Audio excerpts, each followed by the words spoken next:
Na verdade, aos que ainda não me conhecem, eu estou lá em Goiânia, né? Eu sou um baita comedor de farinha. Eu fui almoçar com o nosso irmão Gilson, né? Aí depois de nós comermos 2 tucunarés, um determinado irmão, que eu não vou dizer quem é, lá de Marabá, que também falou que não queria comer mais nada, que já tinha comido muito em casa, né? Portanto, não queria comer mais nada. Aí comemos 2 tucunarés. Aí a moça veio, né? Eu disse: moça, e aí? Quanto são os 2 tucunarés? Aí a moça disse: não, tucunaré é de graça. Eu disse: de graça? Ela disse: se você pagar só a farinha que você comeu, eu já estou satisfeito. O tucunaré é brinde. Claro, uma coisa é uma brincadeira. Mas o rapaz veio com um negócio desse tamanho assim de farinha. Isso vai ser uma ofensa para mim. Eu não volto nunca mais aqui se você não trazer pelo menos 10 quilos de farinha aí para mim. Irmãos, que bom reencontrá-los aqui, ver outros irmãos na Escola Bíblica Dominical. E por nós podemos compartilhar, irmãos, da palavra do Senhor. E sobre este tema que é tão importante, quando nós falamos sobre a consagração dos servos de Deus para a obra. A obra de Deus, ela só continua porque homens e mulheres, crianças, adolescentes, jovens têm se consagrado a Deus, né? E cada geração, cada período histórico, aqueles que são chamados pelo Evangelho, essas pessoas têm que renovar a aliança com Deus. Eu quero convidá-los, então, a partir do texto bíblico, desenvolver esse tema nesta manhã. É o texto de Atos, capítulo 20. Atos, capítulo 20, versículos de 17 a 28. Leitura alternada das Sagradas Escrituras. Como está sendo gravado, irmãos, aqui, eu vou ler o versículo e vocês, como ontem, lerão o seguinte. Aí eu vou ler junto com vocês, tá? Amém? Misericórdia. Vamos lá? A palavra de Deus diz: Mileto mandou a Éfeso chamar os presbíteros da igreja. E quando se encontraram com ele, disseram: vós bem sabeis como foi que conduzir vós em pouco tempo, desde o primeiro dia em que entrei na casa, servindo ao Senhor com toda a humildade, lágrimas e provações, que pelas ciladas dos judeus me sobrevieram, jamais deixando de vos anunciar coisa alguma proveitosa, e vou ensinar publicamente e também de casa em casa, testificando tanto a judeus como a gregos o arrependimento para com Deus e a fé em nosso Senhor Jesus Cristo. E agora, constrangido pelo Espírito, vou para Jerusalém, não sabendo o que ali me acontecerá, senão que o Espírito Santo, de cidade em cidade, me assegura que me esperam cadeias e tribulações. Porém, nada considero a vida preciosa para mim mesmo, contanto que me complete a minha carreira e o ministério que recebi do Senhor Jesus para testemunhar o Evangelho da graça de Deus. Agora, eu sei que de todos vós, em cujo meio passei pregando o reino, não vereis mais o meu rosto. Portanto, eu vos protesto, no dia de hoje, estou limpo do sangue de todos, porque jamais deixei de vos anunciar todo o desígnio de Deus. Alinhei por vós e por todo o rebanho, sobre o qual o Espírito Santo os constituiu bispos, para pastorear a igreja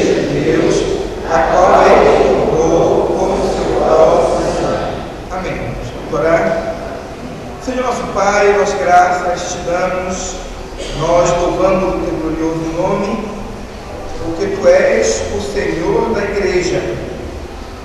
O Senhor mesmo escolheu, antes da fundação do mundo, todos aqueles que têm sido chamados e que hão de ser chamados pela pregação do teu santo Evangelho.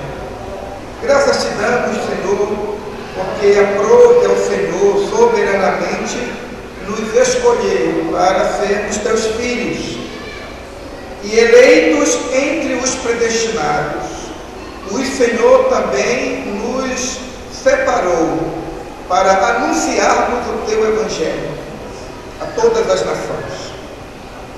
E acreditamos, Senhor, que esta é a nossa mais importante missão neste mundo. Pelos instrumentos que o Senhor tem nos dado, pelas influências que o Senhor tem nos concedido neste mundo, pela posição social que o Senhor também tem nos concedido. O Senhor deseja que o teu santo Evangelho alcance as mais variadas pessoas, os mais variados estados sociais e nas mais variadas culturas. É por isso, Senhor, que nós estamos aqui reunidos neste congresso de homens e queremos ver o nosso espírito renovado para esse trabalho, para esse ministério. Renova-nos, Senhor. Fala o nosso coração, otimiza o nosso espírito, Senhor, fortalece a nossa alma para este trabalho.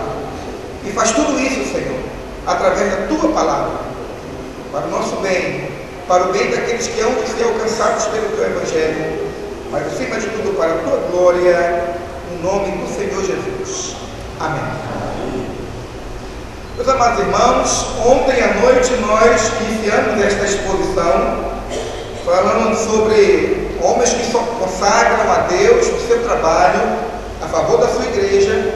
Nós falamos, irmãos, que uma das doutrinas mais belas do Evangelho é que Deus, ele se revela, que ele não somente ele vive lá no céu, enviando os seus anjos e dando ordem aos seus anjos para que executem a sua vontade, os seus decretos. Deus também, ele efetivamente, ele está presente na história dos homens, realizando obras maravilhosas a favor daqueles que hão de herdar a vida eterna. Mas esse Deus que se revela na história dos homens, ele também se revela não somente pessoalmente na história dos homens, mas esse Deus ele se revela através de outros homens. Deus, na sua sabedoria, que não é a sabedoria humana, ele escolheu vasos de barro, e a estes vasos de barro ele concedeu o privilégio de realizar a obra que anjos anelaram realizar.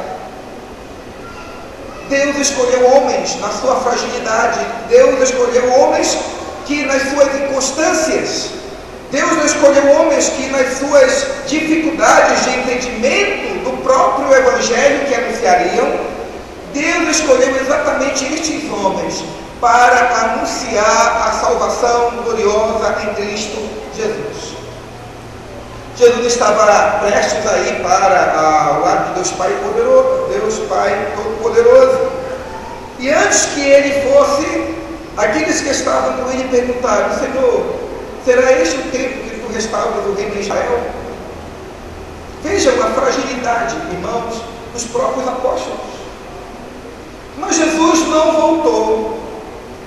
Jesus não ficou mais uma semana desesperado, dizendo: meu Deus, ó meu Pai, eu já passei tanto tempo com eles, eu já passei esses últimos dias com eles, eles estão me vendo ressuscitado, eles estão vendo as chagas nas minhas mãos, e eles ainda perguntam isso, eu tenho que ficar mais um tempo aqui, porque não vai dar certo essa história. Mas, irmãos, Jesus Cristo, como Senhor da igreja, ele ouve a pergunta e dá a última instrução: não nos compete saber tempo ou épocas, agora é com vocês, tchau, e eu deixo sobre vós a promessa do Espírito Santo. Irmãos, todos vocês responderam isso. Ninguém deixaria os melhores bens, as melhores posses para qualquer pessoa. Jesus entregou o seu reino. Jesus deixou a continuidade do seu ministério, irmãos, nas nossas mãos. Olha o peso disso. Olha o peso. É como alguém perguntasse assim, eu dissesse assim, eu vi Jesus com poder e graça, operando milagres e prodígios. Aquele homem era poderoso, aquele homem era maravilhoso. E quando ele proferia palavras, todos se calavam, porque ele falava como quem tinha autoridade. Eu ouvi falar que ele partiu desse mundo, mas eu ouvi alguém dizer que ele havia prometido que o seu ministério continuaria na terra. Quem foi que ele deixou para representá-lo nesse mundo? Olha aí. O que essa pessoa responderia? Deus deixou neste mundo seu filho para representá-lo. O Messias para representá-lo. É o Messias que representa Jesus Cristo.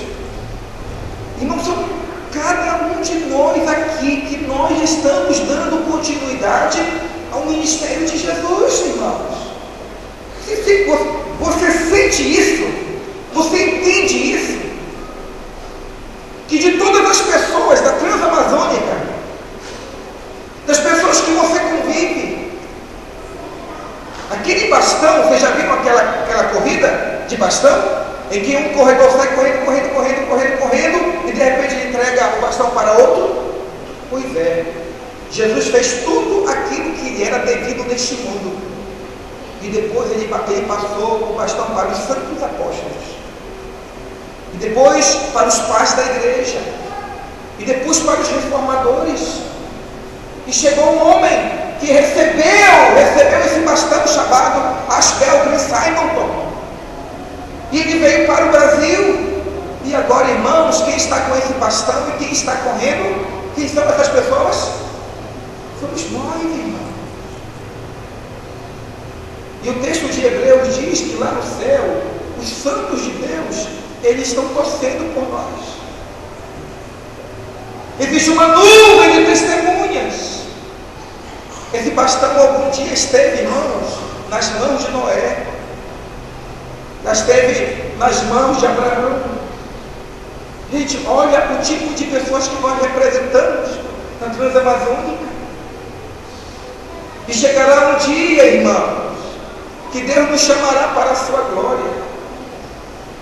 E nós vamos ter que entregar esse bastão para alguém. Mas no dia que nós entregarmos, irmãos, nós devemos estar no ápice da nossa força. Porque quando esse corredor entrega o bastão, ele não está andando. Ele está no ponto mais alto de sua velocidade.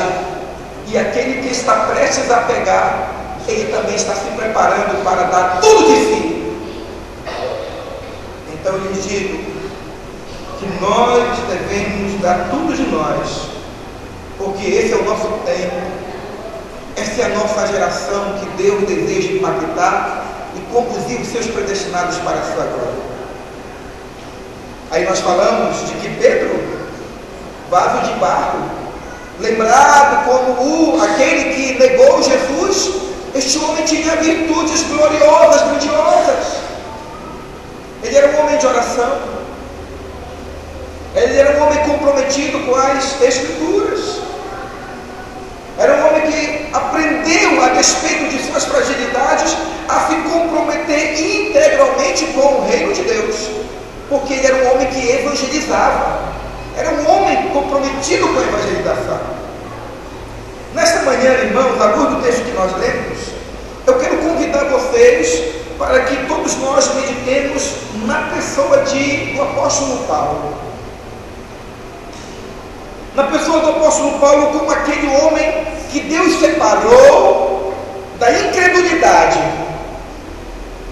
que Deus separou da indiferença para com o seu filho, que Deus separou de uma situação de completa aversão à igreja,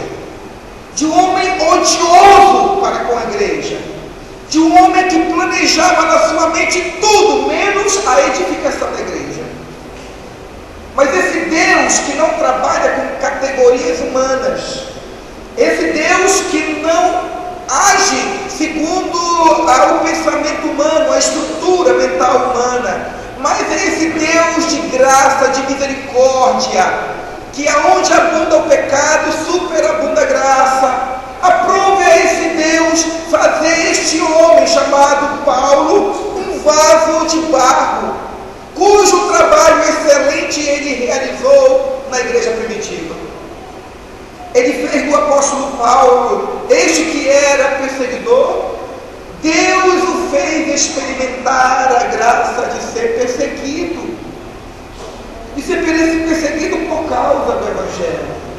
Este que Deus ouvia diariamente em rebelião, encarcerando os servos de Deus, destruindo a igreja, Deus deu para ele a alegria, o privilégio de ter sido colocado em um cesto e descido por uma corda até que ele fosse salvo de uma situação de perigo.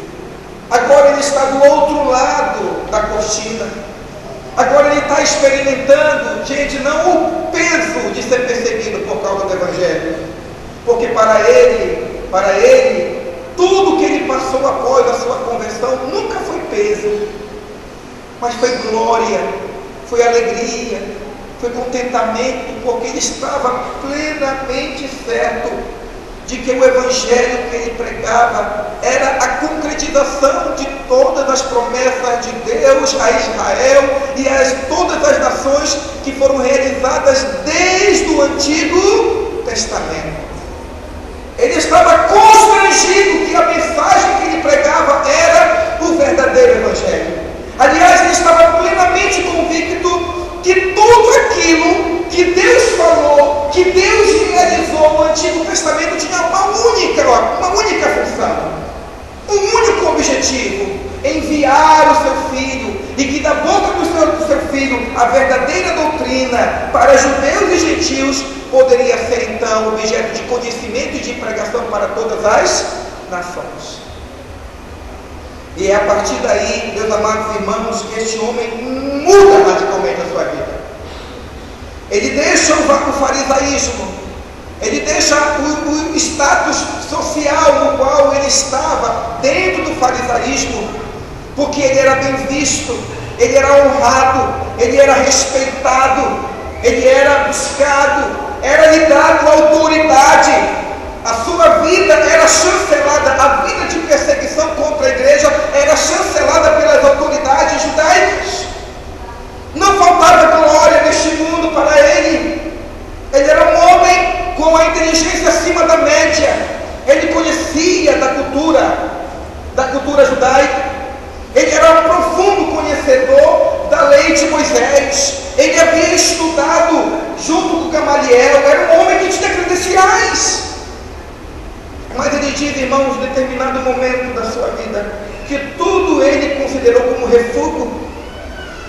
Tudo não tinha valor, porque naquele dia que ele se encontrou com o Cristo ressuscitado, ele percebeu que a joia do reino de Deus, irmãos, era o Filho de Deus lá na cruz, morto pelos nossos pecados, e depois ressuscitado no domingo para a alegria daqueles a que Deus havia escolhido desde a fundação do mundo. E ele, constrangido, mesmo vendo toda a glória deste mundo, ele, constrangido pelo amor do Salvador, plenamente certo a respeito da ressurreição de Cristo, ele colocou tudo de lado, e então ele começou um ministério de construção da igreja de Cristo. Eu acredito, irmãos, que essa experiência também nós já temos. A história de Paulo é também a nossa história. Algum dia Deus chamou a mim e chamou a você. A luz do Evangelho brilhou em nossos olhos, diante de nós, e aquilo que para nós era coisa comum, Aquilo que para nós, até quem já nasceu no Evangelho, era uma coisa corriqueira, que nós já ouvíamos anos e anos, desde a mais tenridade. Houve um determinado momento que o pregador falou com mais intensidade na nossa alma, que o nosso coração se aqueceu, que a verdade de que nós éramos pecadores e que Jesus Cristo era a provisão de Deus para o perdão de nossos pecados, aquelas palavras encontraram lugar no recôndito do nosso coração, e de uma forma diferente, aquela palavra mexeu com nossos sentimentos, e nós falamos: sim, Ele morreu por mim, Ele resgatou a minha alma, Ele pagou o preço pelo perdão de meus pecados. Sim, Ele merece a minha adoração. Sim, Ele merece o meu louvor. Sim, Ele merece a minha vida, que esta minha vida, com os dons e talentos que Ele mesmo me deu, Ele merece que tudo seja para a sua glória, e que tudo seja para a edificação da igreja, e que tudo seja para que outros sejam chamados, assim como agora eu estou sendo chamado por essa mensagem maravilhosa do Cristo morto e ressuscitado. Essa é a experiência que nós temos, irmãos. Essa é a verdadeira experiência daqueles que já foram alcançados pelo arrependimento para a vida, aqueles que já são conversos.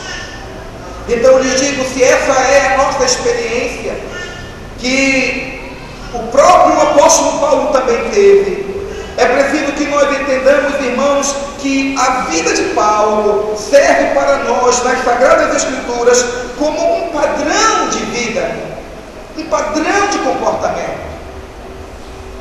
Assim como Pedro é um padrão também para nós, de vida consagrada à evangelização, de vida consagrada à oração, de vida consagrada às Sagradas Escrituras, o apóstolo Paulo, nesta manhã, desponta como um exemplo de uma pessoa que se deixou gastar pela igreja, que era comprometida pelas atividades da igreja, pelo trabalho do reino de Deus. Ora, irmãos, quando você lê, observa a palavra do Senhor, versículo 20, a palavra de Deus diz que Ele diz: jamais deixando de vos anunciar, jamais deixando. Observa essa frase. O que quer dizer jamais? Jamais é isso que eu acabei de lhes dizer. Ele se deixou gastar.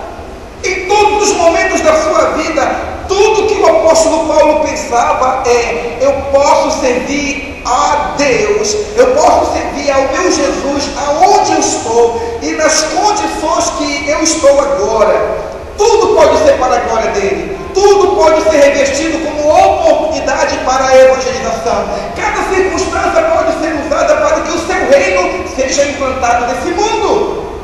Então ele diz: jamais deixei de vos anunciar coisa alguma proveitosa, de vou anunciar publicamente e também de casa em casa. Este era o tipo de homem que Paulo era, meus queridos. E é o tipo de homem, é o tipo de cristão, é o tipo de mulher consagrada a Deus, de jovem consagrado a Deus, que nós devemos buscar a cada dia alcançar.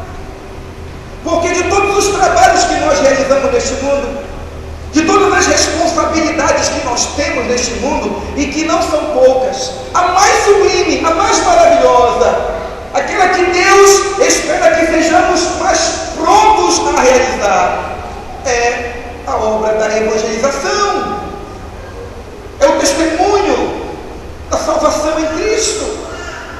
E tudo mais, digo, e tudo mais que nós realizamos deve estar submisso a esse padrão, ou a esse tipo de comportamento.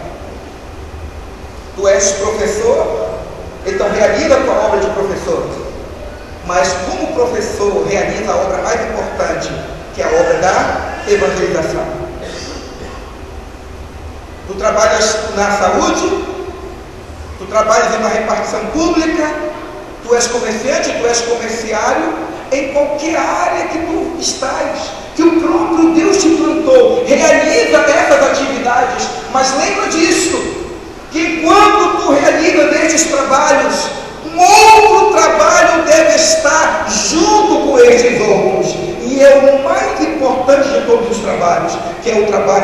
evangelização, da anunciação da salvação em Cristo Jesus. Então Paulo diz, irmãos, que ele jamais deixou de anunciar coisa preciosa. Ele vai dizer, meus amados irmãos, no versículo 21, testificando tanto a judeus como a gregos. Agora ele não tem dificuldades. Se está diante dele judeus, ele fala aos judeus.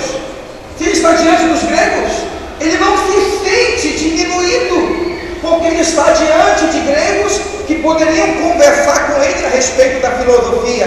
Ele conversa com os gregos, e ele com os gregos fala da riqueza de Deus, que é Cristo ressuscitado. Isso mostra mais uma vez aquilo que eu disse. Paulo era um homem extremamente, completamente comprometido com a igreja e com tudo aquilo que diz respeito à igreja, a mensagem, a palavra e as atividades que a igreja realizava. Mas eu preciso que nós entendamos algo que eu gostaria de lhes falar nesta manhã, e que mostra a intensidade do compromisso de Paulo para com a igreja. É que ele trabalha, ele se esforça, ele tem plena convicção que Deus agora o chama para construir essa igreja.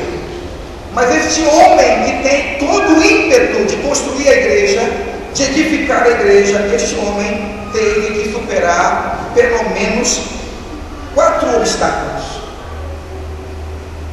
4 obstáculos.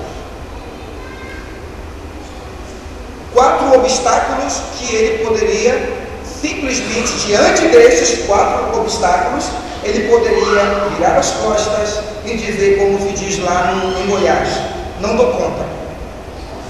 Eu não dou conta. É melhor voltar para o farisaísmo, porque não tem condições de um homem gastar-se, não tem condições de um homem procurar fazer o melhor de si, e diante desses 4 obstáculos encontrar tanta oposição. Eu não vou conseguir.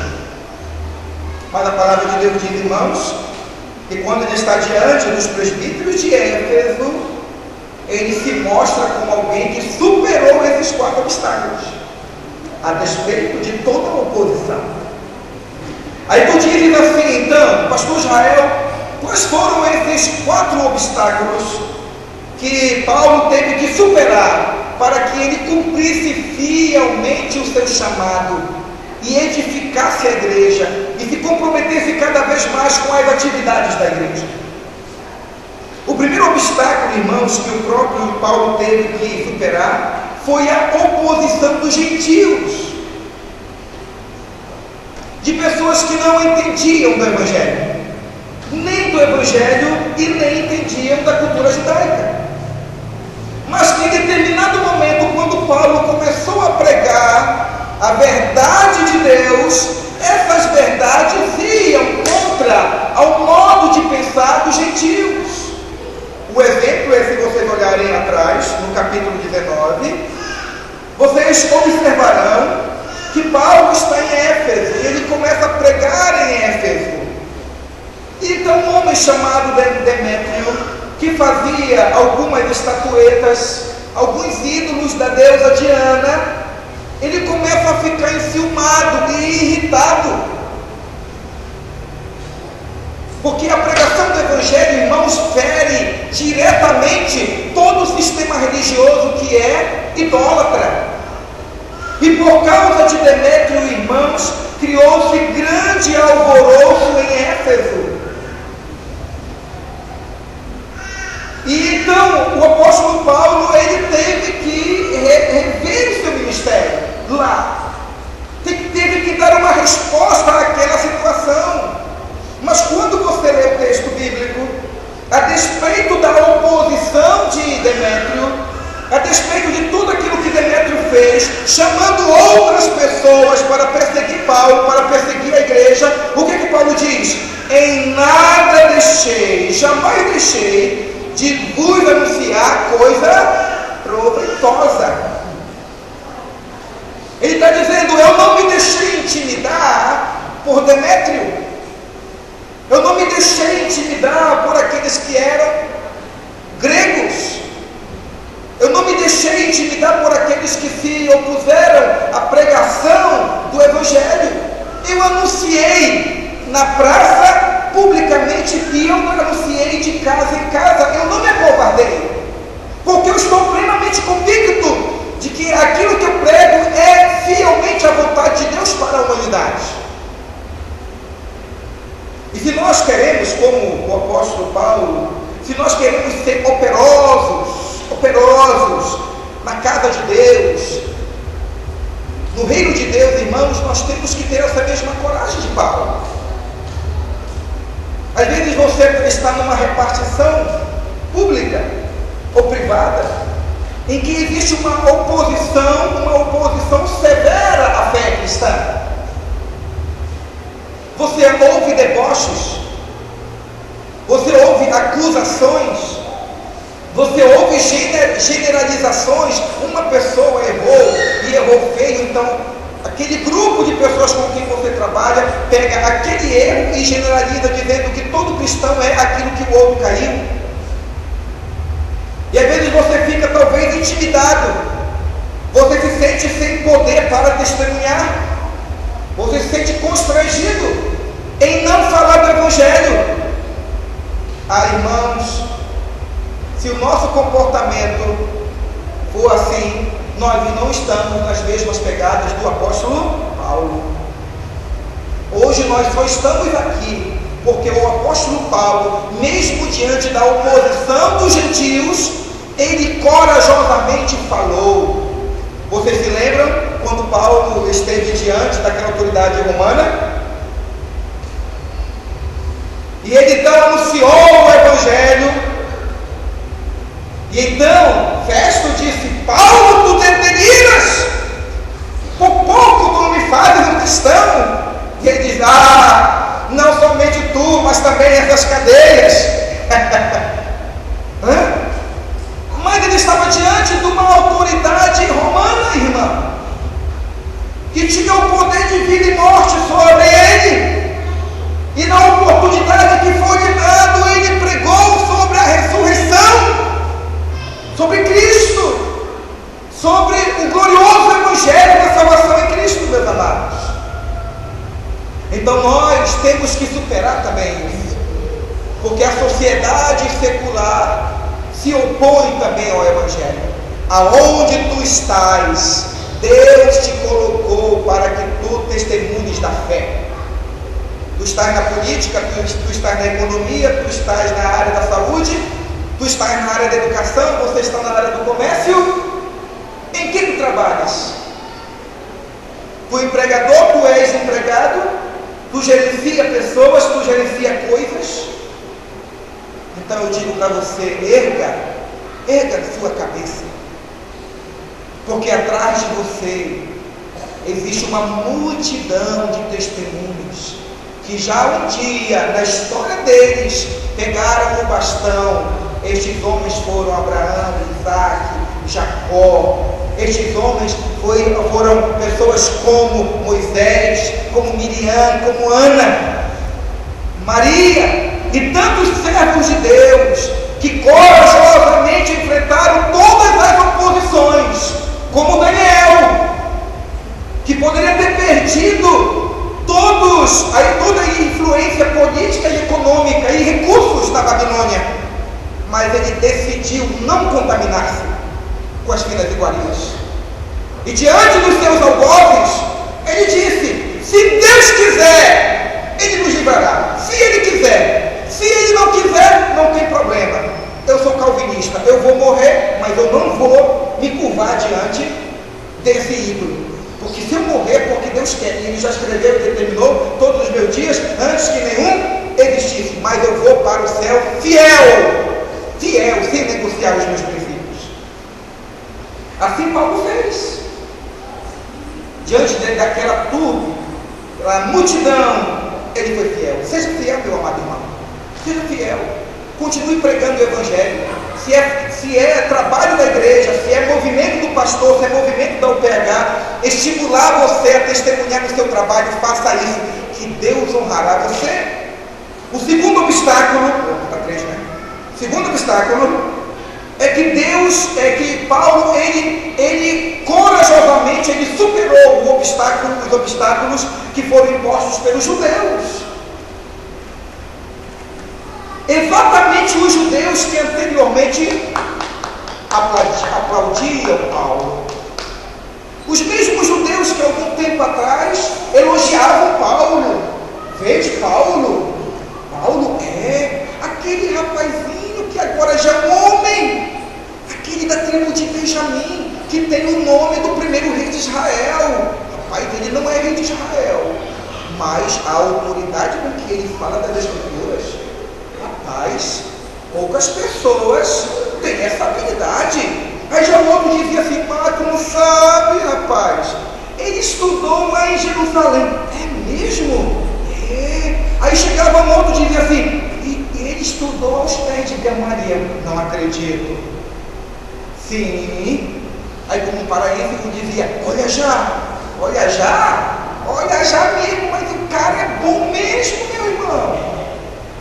Quem pode perseguir os cristãos? Só isso, mano. Vamos colocar ele lá. Porque esse cara, ele quer ser fiel a Deus. E quem quer ser fiel a Deus vai fazer qualquer coisa. Vamos colocar ele para perseguir os cristãos. Não era assim? Numa linguagem paraense? Lá no interior do Pará mesmo.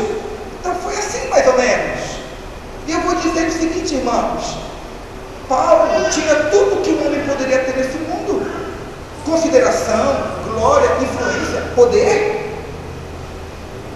Mas chegou um momento fundamental que ele tinha que decidir a sua vida.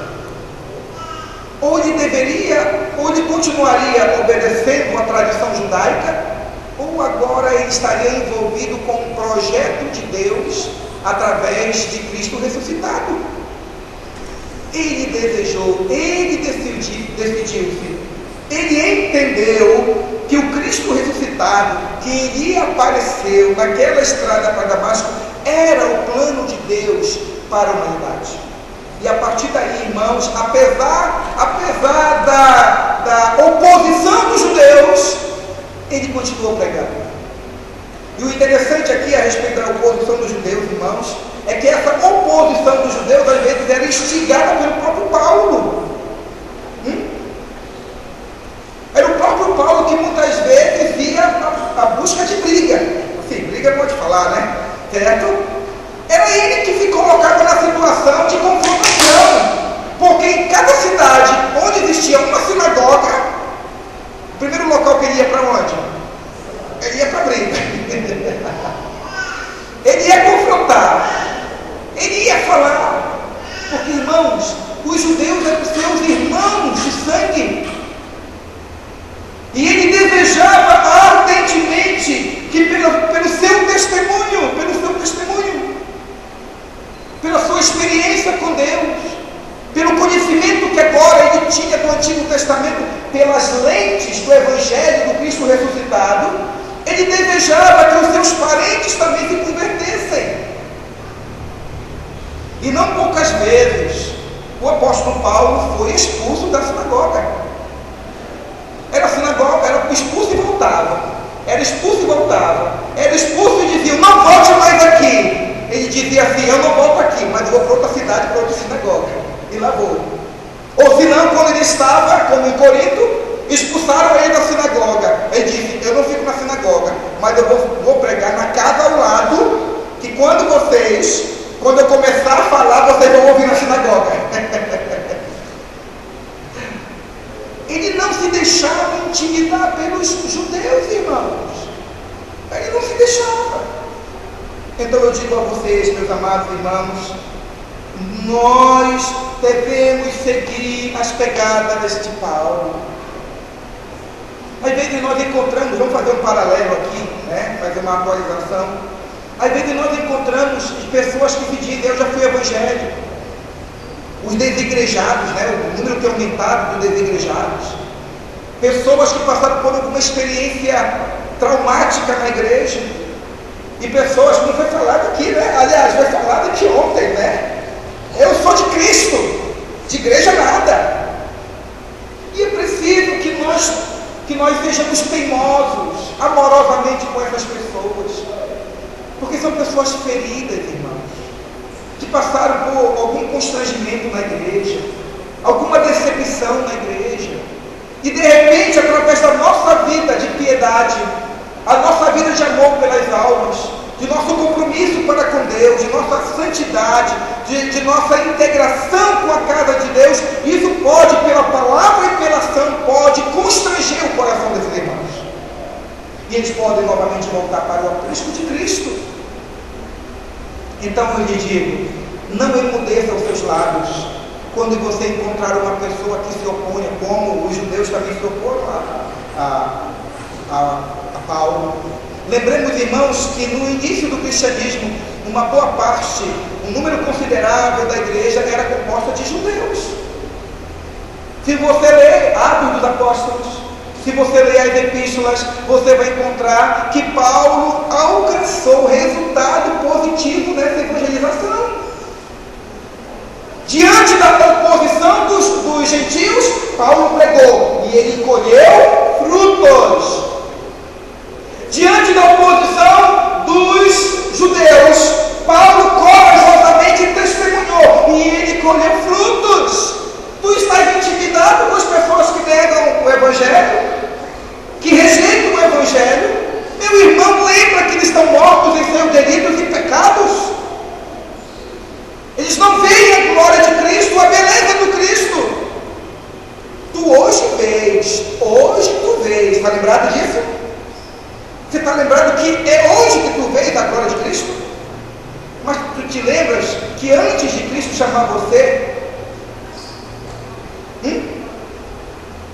então tu que passaste pelo mesmo processo, tenha amor por aqueles que ainda não passaram, tenha misericórdia, tenha compaixão, amor inflamado por essas almas perdidas, como o apóstolo Paulo teve.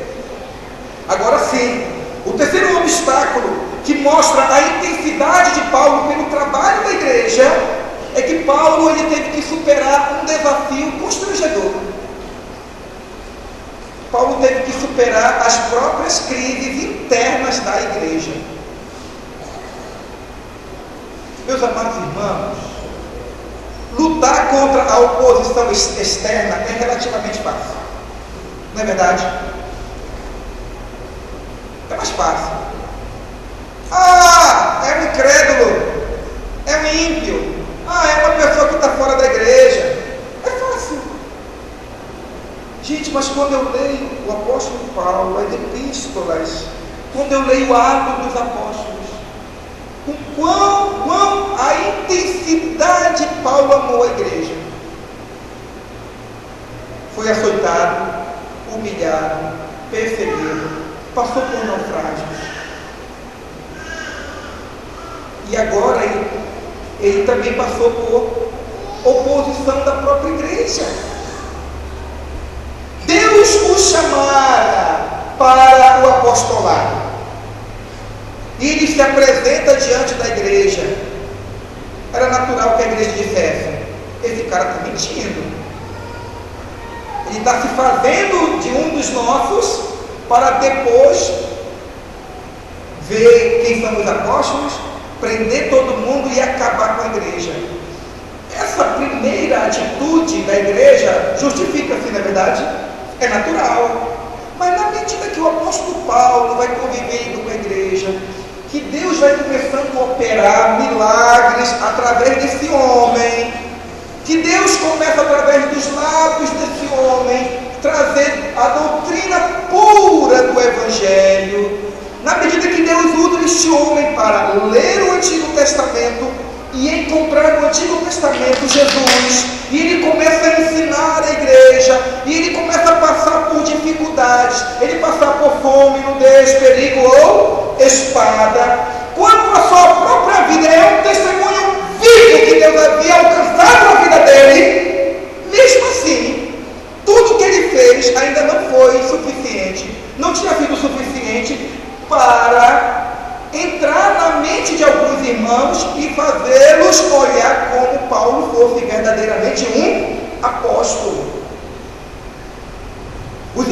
Corinto diziam: Paulo é muito fraco, eu gosto de Apolo que é o cara. Paulo, ele só é forte de longe, ele esbraveja lá de longe. Eu quero ver ele aqui, ó, olho no olho, nariz no nariz aqui, ó, se ele é macho para vir me chamar a atenção aqui. Não era assim que a igreja, em outras palavras, de Corinto falava a respeito de Paulo? Era. Paulo precisou escrever uma carta, dizendo aos irmãos, orientando os irmãos: irmãos, leiam as primeiras palavras do apóstolo Paulo pela igreja. Irmãos, a ternura como Paulo escreve para a igreja, o amor. Você não encontra, irmãos, amargura nenhuma. Você não encontra nas epístolas de Paulo ressentimento.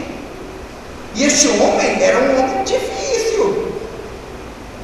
Leia Atos dos Apóstolos, quando a Bíblia diz que Estevão está sendo morto apedrejado e Paulo consente com a morte.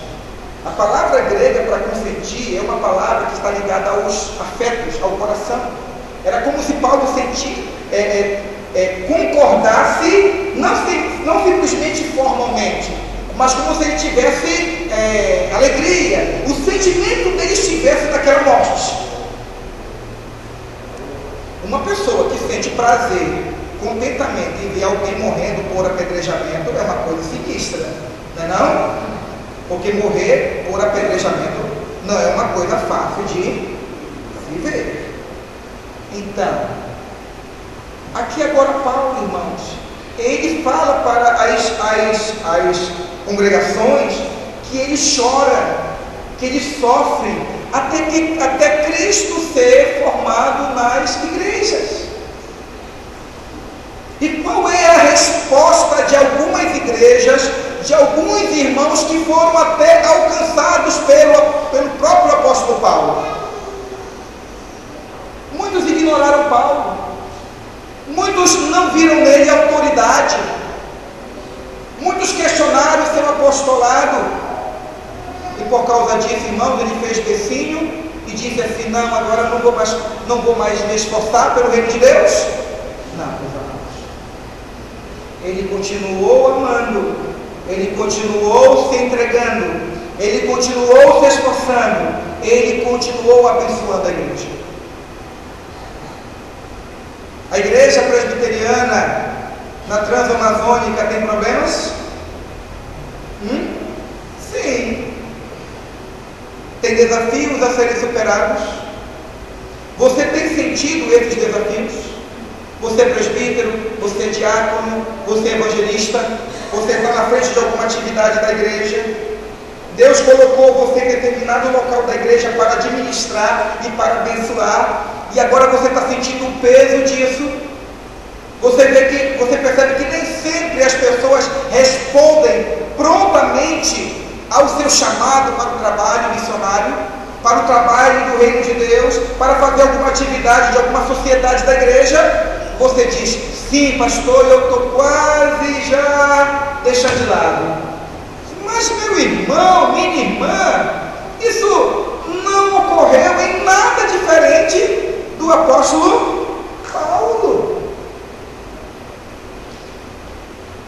Pastor, mas o apóstolo Paulo é o apóstolo Paulo, ele é humano, ele merecia mesmo.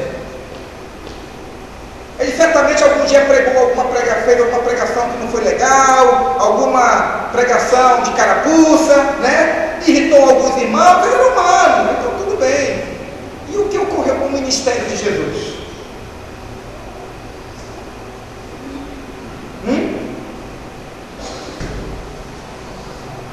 Jesus também recebeu oposição, irmãos,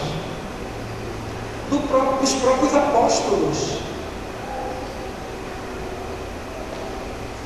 E a Bíblia diz que ele, tendo amado os seus, amou-os e amou-os até o fim. É esse tipo de amor que nós temos que ter pela igreja. Supera, meu irmão, supera hoje, agora. Pela graça de Deus, você, minha irmã, supera a sua insatisfação. porque acima da sua insatisfação existe o amor pelos eleitos de Deus. Tu amas mais o seu brilho pessoal ou os eleitos de Deus?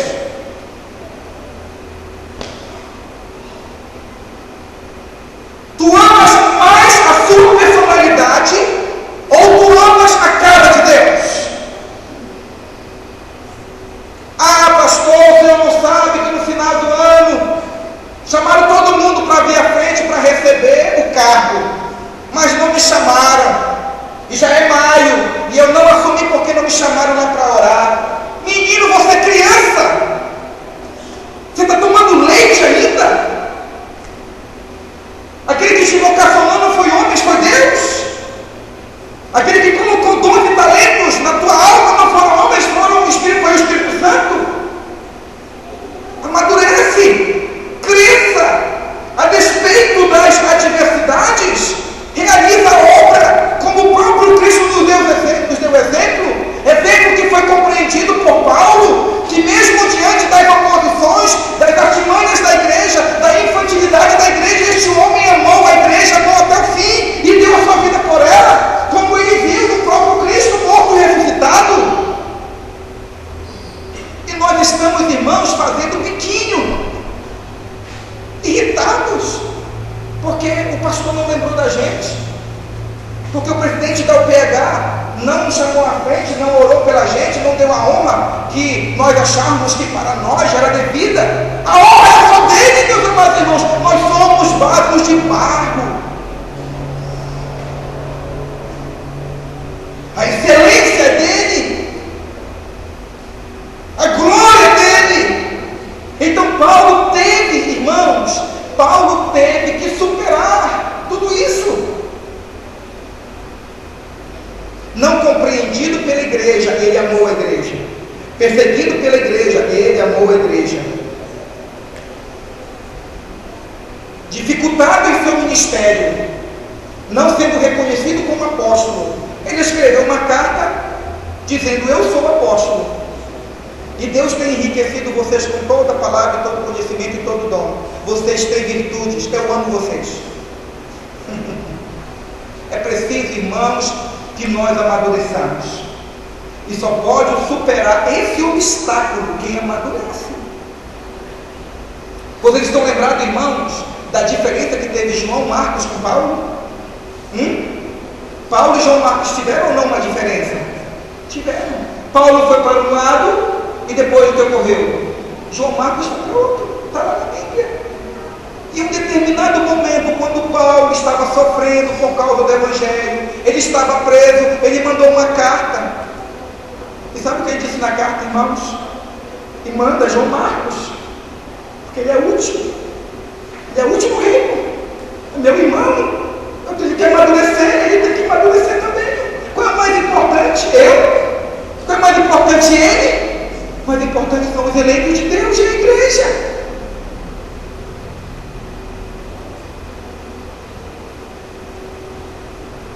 E nós temos que admitir, meus irmãos, que o número de desigrejados, o número de gente que está aí fora, e que um dia esteve aqui e esteve em qualquer outra igreja, se dá porque essas pessoas não têm aprendido a amar a igreja.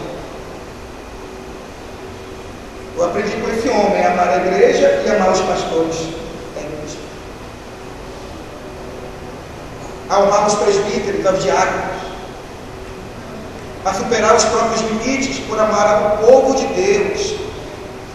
Eu tenho pouco tempo, passei muito tempo, mas lembramos de Moisés, irmãos.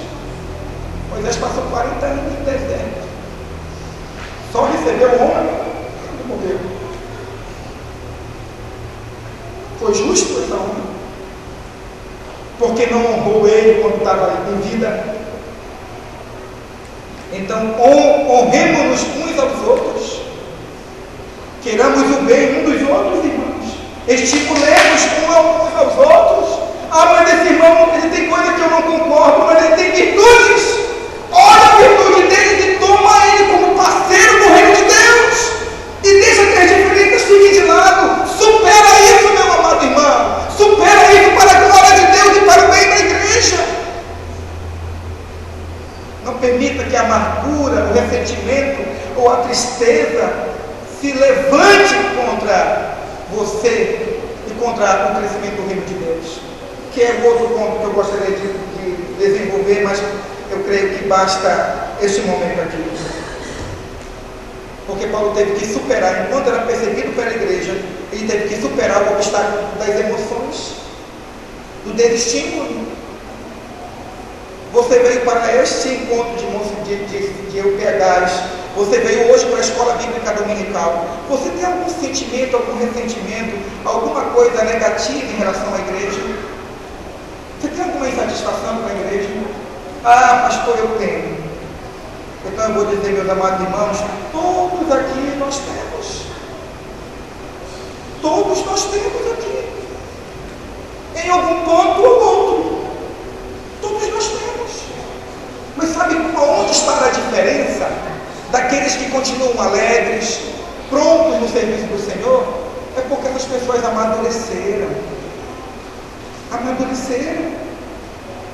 Paulo foi açoitado, Paulo foi rejeitado como apóstolo, Paulo foi perseguido, mas ele diz, em nada eu deixei de anunciar o Evangelho. E sabe o que ocorre aqui, irmãos? Lá no finalzinho, Paulo abraça os presbíteros. Os presbíteros abraçam Paulo e eles choram intensamente, copiosamente. Irmão, não é esse tipo de vida que nós devemos ter na igreja, meus irmãos? De nós sentirmos saudade uns dos outros, de olhar o outro não como aquele que está competindo comigo, mas como um irmão caro, um irmão importante, que está juntamente comigo na obra do Senhor. Supera, meu irmão. Supera. Coloca diante de Deus a sua tristeza e trabalha operosamente pela causa de Deus. Fechemos nossos olhos e oremos ao Senhor. Nosso Pai, na Tua presença estamos, Senhor. Pai, na Tua presença nós declaramos que queremos ser vasos de barro na Tua presença, para que a excelência da obra, Senhor, seja Tua, porque é Tua, e na nossa mente não haja engano a respeito disso. Pai, no nome de Cristo, nós sabemos que enquanto trabalhamos na Tua obra, obstáculos se levantarão, Senhor, tentando impedir que o Teu reino seja expandido neste mundo, que os Teus eleitos não sejam chamados, Pai. Mas, Senhor, no nome de Cristo Jesus, assim como Jesus deixou exemplo para seguirmos, e assim como Paulo, como servo do Senhor, foi um homem completamente comprometido com a Tua causa e com as atividades da Tua igreja, e ele superou cada um dos obstáculos. Pai de misericórdia, a nós que cabe agora, no nosso tempo, a nossa responsabilidade de erguermos a bandeira do Evangelho e caminharmos corajosamente neste mundo para arrebanharmos o Teu povo eleito. Senhor, no nome de Cristo Jesus, dá-nos poder espiritual para superarmos esses obstáculos. Amadurece-nos, Senhor, e ensina-nos que sofrer por Cristo é um privilégio, e que a Tua igreja ela precisa ser amada e não criticada, que a Tua igreja precisa receber aquilo que de melhor nós temos, e não a nossa omissão. Pai, se nesta manhã, se existe algum servo do Senhor aqui, alguma serva entristecido, abatido, alguém que não se sente valorizado no trabalho que realiza, ó Pai de misericórdia, que os Teus filhos percebam que se não são vistos pelos homens, mas são vistos pelo dono da igreja, que é o Senhor, que o Senhor tem se alegrado com o ministério dos Teus servos, que o Senhor tem agido na vida dessas pessoas e na vida de outras pessoas através desses ministérios, e que esta convicção seja o suficiente para que estes irmãos e irmãs continuem ombreados conosco, ao nosso lado, trabalhando em prol do estabelecimento do teu reino aqui na terra. Oh Pai, é assim que nós oramos, no nome de Cristo Jesus, para o bem da tua igreja, para a tua glória. Amém, Senhor. Amém. Meus amados irmãos, eu quero aqui agradecer pelo nosso irmão Gilson, pela federação, pelos irmãos que nos convidaram. Eu sempre digo para o Gilson, eu particularmente recebi o meu presente de Natal antes do tempo. Já falei outra oportunidade, eu fui para Goiás, mas meu coração permanece aqui, e voltar aqui para a nossa região e poder ser útil é uma grande alegria para mim. Tá? E alguns não estavam ontem, recebo também um abraço fraterno do nosso irmão Reverendo Wellington e a sua família. Que Deus, assim, continue falando com cada um de nós, e que verdadeiramente esse bastão que passou por mãos de tantos homens de valor no reino de Deus, seja conduzido por cada um de nós, crianças, adolescentes, jovens, anciãos, senhoras e senhores, cada um de nós, pastores, presbíteros, diáconos, missionários, evangelistas, todos, cada um de nós, tenhamos esta convicção de que o nosso comandante, o nosso treinador é Deus em Cristo Jesus. E verdadeiramente essa palavra possa estar sempre fluindo em nosso coração, em nossa mente e em nosso viver. Que tudo isso seja para a implantação, para a continuação e para a edificação, a linguagem do apóstolo Paulo, para a edificação do reino de Deus. A edificação como fortalecimento. Paulo usa essa expressão em dois sentidos: edificação como fortalecimento e como expansão. Tenhamos isso em mente, que Deus assim seja glorificado.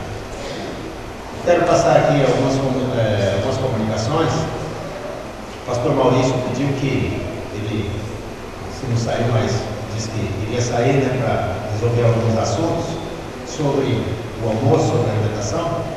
Pediu para dizer para a igreja que vai compartilhar conosco aqui esta refeição comunitária, que fique bastante à vontade nas dependências aqui, mas que está programada, a programação para 11h30 está confirmada que o almoço será servido às 11h30. Okay? Os congressistas terão trabalhos agora, nós teremos aí 10 minutos para nos cumprimentarmos, conversarmos alguns detalhes e inclusive digitar alguns documentos, mas logo em seguida retornaremos para as atividades até às 11h30. Às 11h30 suspenderemos a sessão até às 13h30, onde retomaremos para a votação, para a eleição da nova diretoria para 2014. Que Deus assim seja glorificado e faça resplandecer o seu rosto sobre cada um de nós. Amém.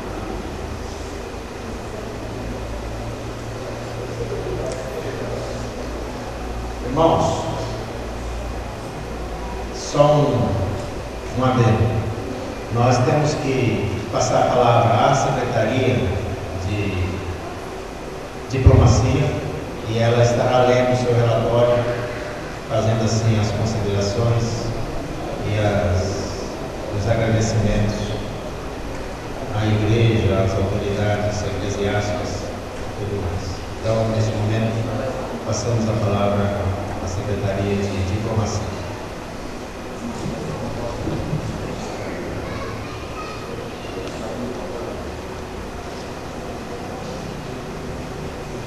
Graças a Deus, irmãos. Comissão de Diplomacia. A Comissão de Diplomacia do 6º Congresso da Federação de PH do PLTA agradece a Deus por sua imensa graça que nos tem concedido, pelo pastor da igreja local, reverendo Maurício Ferreira do Nascimento, pela forma dedicada e atenciosa com que nos recebeu, pelo preletor reverendo Rael Serico dos Santos, que se dispôs a estar conosco, ministrando os estudos. Louvado seja Deus por sua vida, pelas irmãs da SAP, em apoio ao nosso trabalho na preparação de saborosas refeições, pelo secretário ministerial do Trabalho Masculino, reverendo Francisco Cristina de Souza, pelo presidente da Federação de PH e PLTA e demais membros da diretoria no empenho e dedicação aos trabalhos dessa federação. E agradecemos aos militantes e demais membros da igreja. Sala das sessões já fundada desde novembro de 2013. Comissão: presbítero José Teófilo Neto, diácono Silas e diácono Messias. Deus abençoe, irmãos. Que nós possamos, então, estar aí bastante à vontade, cumprimentando os congressistas logo em seguida.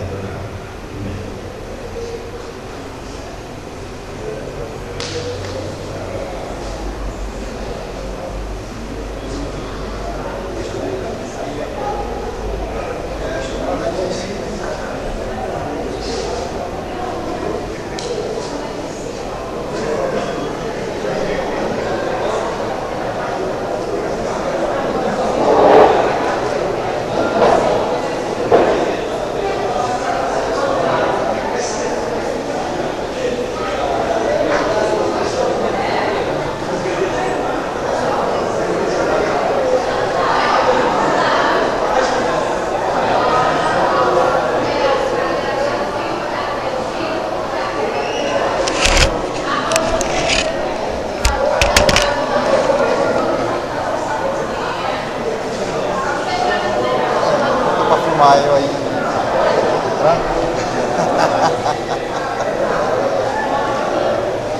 Tá filmando, tá? Pensei que ia tirar a foto agora. Se a federação tiver dinheiro, não comprar uma filmadora para filmar o congresso, né? É.